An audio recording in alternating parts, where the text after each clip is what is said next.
RG3, Robert Griffin III, was on his own podcast, I believe, discussing what Caleb Williams should do if he is taken number one overall. And it might not be the answer you guys are expecting to hear. So let's take a listen real quickly.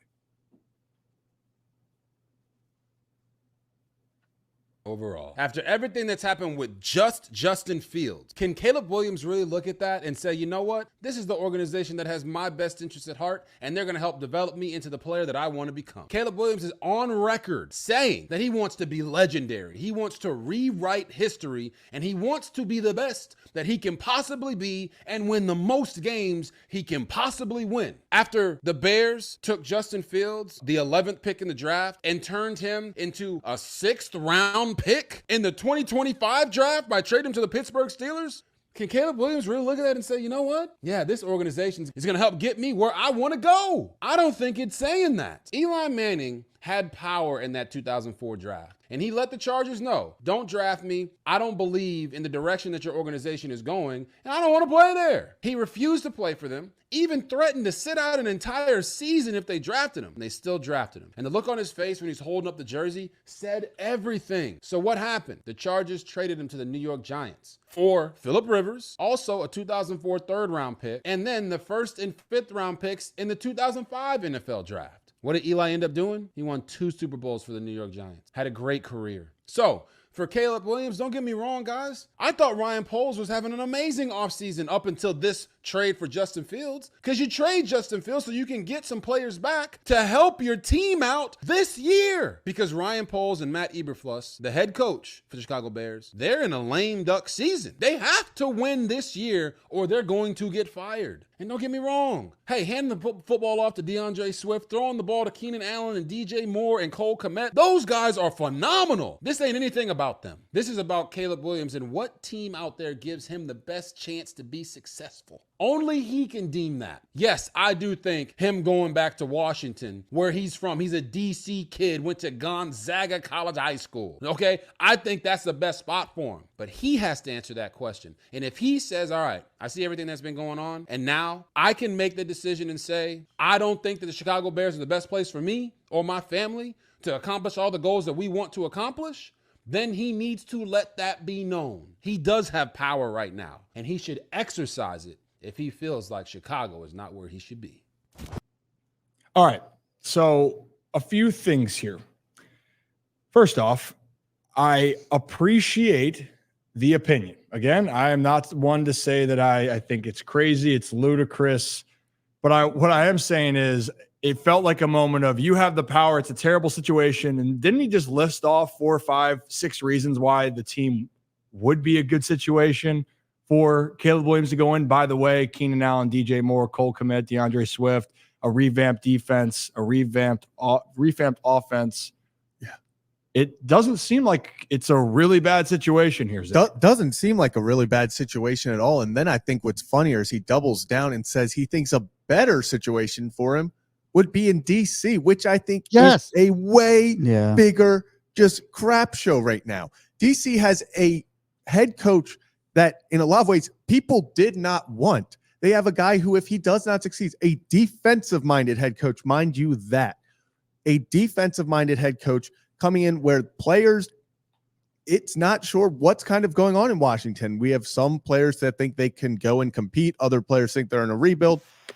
And I think that Washington's the worst place for him to go. I think RG3 is a former Redskin quarterback who wants that franchise to succeed. I don't think that has anything to do with what Caleb Williams should do. Caleb Williams' most successful spot right now, it's not every day that the first overall pick is a 7-10 team who has, as you said, and as RG3 stated, 4 incredible weapons for a generational quarterback, first overall, to come in and have success early. Is that not exactly what he wants in Caleb Williams? So, and Ryan started this off by saying that he wasn't going to throw stones at RG3, but this is by far probably the worst take that I've ever heard from this man ever, and the worst take that I probably heard all year. Because, like, just to your point, the Bears are 7-10. There couldn't be a better situation for a number 1 overall pick to go into. And as many bad things as many criticisms as I've had about Caleb Williams, there probably couldn't be a better spot for him to land than Chicago right now. To what Zach's point is, the Commanders are going to continue to be a mess because the coaching hasn't gotten any better. There is no personnel that has gotten any better. So when you look at the teams that are going to be in that top 5, I don't think that there's a better team for Caleb Williams to go to from a personnel standpoint than Chicago. And we're not even talking about, like, again, the Bears had the number 9 pick. They were a 7-10 team. If we were talking about, okay, the Panthers have a number 1 pick right now and they didn't have Bryce Young and they didn't make that trade, then there's a conversation of like, okay, Carolina is a mess right now and Washington's a mess. Like, it's almost like a pick your poison in terms of where you're going. But I think, and look, we could admit the Bears kind of botched the Justin Fields situation, both on and off the field, even to the trade. They got horrible value for him. But I think maybe, just maybe, we can have a little bit of belief where, yes, they didn't give Justin Fields weapons. They kind of had him like sit for half a year and then come in without having any knowledge of any, like, it was a mess. But they get Keenan Allen. They bring in guys like Gerald Everett and DeAndre Swift. They have DJ Moore there. They have other picks as well. To me, I think that you are entering a situation where the Bears have already put weapons around them. Yeah. And you also have other assets to add. Whereas with Washington, I think everybody's just making that connection because they need a quarterback and Cliff Kingsbury is there. And he's from there. Right. And I just don't think that, look, it'd be a storybook if it ended up working out. But I think there is a much higher likelihood that he succeeds in Chicago with what they're building right now, as opposed to Washington, where you're right. I just don't know what their direction is. And I don't even think they know what their direction is right now. I agreed with one thing RG3 said, and it's something that I said the second that they announced it. They should have gotten rid of Matt Eberflus, the head coach. I agree. That was a dumb decision by the Bears because they now do have a lame duck season. They do have a season where if Caleb Williams, like RG3 said, if he doesn't succeed and if they do fire Eberflus, now you're restarting again year 2. And now it's okay. He's got to learn a new system. There's a new head coach. There's a new offensive coordinator. It's a bigger Mayfield situation. Exactly. I understand that aspect of it. And I agree. That is a crappy spot for a rookie quarterback to come into, knowing you have to save your head coach's job. I would have preferred them go elsewhere on the head coach, but that doesn't mean that Chicago's a bad spot for him. Yeah. Especially now. He's going to come in and take over. And we were talking a little bit before the show, me and Brad were, Caleb Williams walks into that division, I think, as probably the number 2 quarterback immediately. Yeah. I mean, I would say just behind Jordan Love. It depends on what the Vikings do. Now, obviously, okay, Jared Goff. No hate to Jared Goff. Yeah, so I'm trying to look at ceiling over the next few years. Sure. Jared Goff is extremely good at running that offense, and he's going to continue to dominate, and they'll win the division, I believe.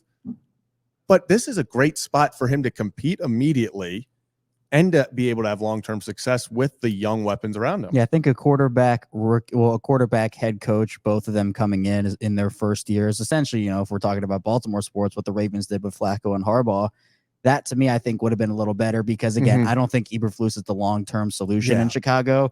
And to me, you're looking for a long-term solution at quarterback. I would have just reset the whole thing and said, look, we're going to implement our system. But that doesn't mean, like you said, that Chicago all of a sudden is a bad place because of it. They can Caleb Williams and that offense can still recover from that. But in my opinion, I still think that with Chicago, and the other thing is teams are also drying up in terms of who actually needs a quarterback right now. Now, who would balk at the opportunity to get Caleb Williams if they could right now? There are certain teams that, don't need a quarterback right now, but what if Pittsburgh just got both Justin Fields and Russell Wilson? Other teams are filling up their quarterback spots as well. So there are going to be teams that take quarterbacks in this draft. Obviously the Vikings still need a guy in this, that, and the other, but I don't know. I feel like Chicago, to me, they've made the moves, and it's honestly put a little confidence in me that they go out there and get a Keenan Allen. They're making the moves you make with a rookie quarterback. And you're making the moves you make with a contract with a rookie quarterback as well. Yeah. So, and again, that's all for all the reasons. You can say that Chicago hasn't been able to have a quarterback in years and decades, whatever you want to say, drafting one. The Commanders still have that issue. The one thing I'll say, if you did come to the Commanders, it would be a cool story, but the Commanders have struggled. I know that they are philosophically changing a lot of things, but talk about pressure. You're coming back to your hometown, the hometown kid. Can you be the savior? That's a different type of pressure you're going to put on. But can we talk a little bit about I want to just get this point out about Ryan Poles and the Bears. And I always felt so bad for Justin Fields. Brad, we talked about this from the beginning.